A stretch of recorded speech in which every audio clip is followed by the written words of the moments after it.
नमस्कार।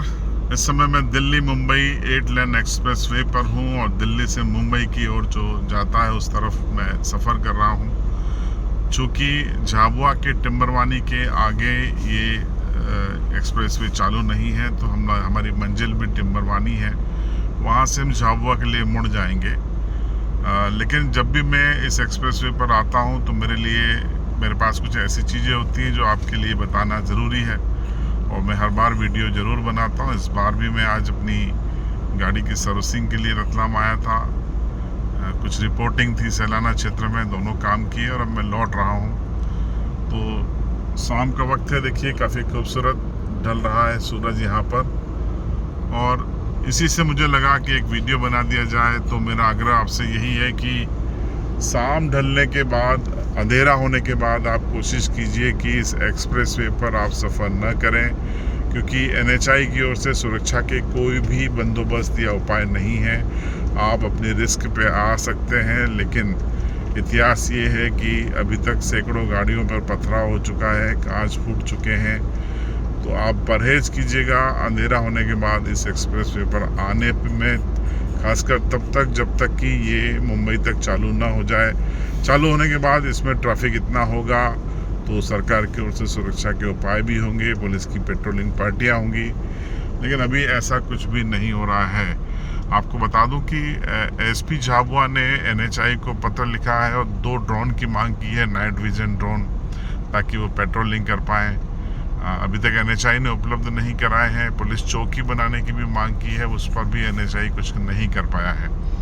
तो फिलहाल आप अपने रिस्क पे ही यहाँ पर आइए, सरकार के भरोसे मत आइए, क्योंकि सरकार के लिए आप सिर्फ आंकड़े हैं, नंबर हैं, जबकि अपने परिवार के लिए आप सब कुछ हैं। तो एक तो ये सुझाव आपको देना था और दूसरा महत्वपूर्ण सुझाव यही देना था कि बीते 1 महीने में यहाँ पर कई हादसे हुए हैं। और ये हादसों की वजह अगर मैं आपको बताऊं तो खुद वाहन चालकों की लापरवाही है। 140 से 150 की स्पीड से अगर वो आप इस एक्सप्रेसवे पर सफ़र करेंगे तो फिर गलती रोड की नहीं है, गलती आपकी है। आप लंबे समय से चल रहे हैं, कहीं पर टायर फट रहे हैं तो कहीं पर ड्राइवरों का नियंत्रण 150 के बाद वो खो देते हैं और फिर हादसे का शिकार हो जाते हैं। बीते 3 दिन पहले भी हादसा हुआ। 140-50 की स्पीड पे चल रही कार पलट गई, 5-6 पलटी खाकर गिरी और 3 लोग घायल हो गए थे और 1 सुरक्षित था। तो ये घटनाएं बताती हैं कि आपको अच्छी रोड मिली तो इसका मतलब ये नहीं है कि आप बिल्कुल एक्सीलेटर पर पैर दबा दें और उसको 150 पे चल के आप बादशाह नहीं बन जाएंगे। तो आप एक लिमिट में चलिए, क्योंकि घर पर कोई आपका इंतज़ार करता है। ये देखिए मेरी स्पीड भी मैं आपको बता देता हूँ, मैं इस समय 80 पर चल रहा हूँ। तो कोशिश यही कीजिए आप भी कि 80 और 100 के बीच में चलिए, बहुत ज़्यादा फ़र्क नहीं पड़ जाएगा। इमरजेंसी की बात अलग होती है, सामान्य तौर पर अगर आप चलें तो कोशिश कीजिए कि आप 80-100 के बीच में चलें।